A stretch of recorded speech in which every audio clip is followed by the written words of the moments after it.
آگ سے آزادی، اور جو اس مہینے میں اپنے غلام سے تخفیف کرے تو اللہ اسے بخش دے گا اور آگ سے آزاد کر دے گا۔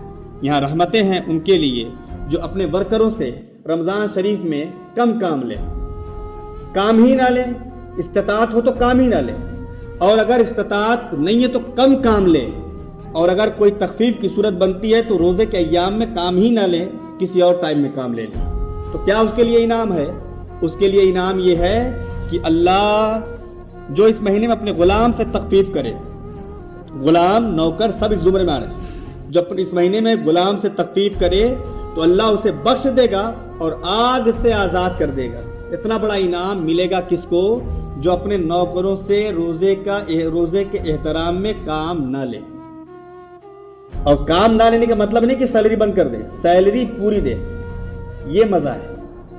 انعام ان کے لیے ہے کہ کام بھی نہ لیں اور سیلری اس کی پوری دیں روزے کے استقبال میں، یہ تمہاری طرف تحفہ ہے، نذرانہ ہے، ہدیہ ہے، یہ قبول کرو اور روزے میں چھٹی کرو۔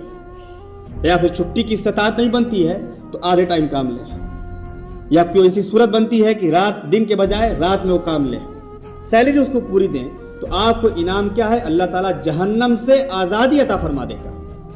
اتنا بڑا انعام ملنے والا ہے اس مہینے میں۔ یہ آقا علیہ الصلوۃ والسلام شعبان کے آخری دن اپنے وعظ میں اپنے غلاموں کو سمجھا رہے ہیں، اپنے ماننے والوں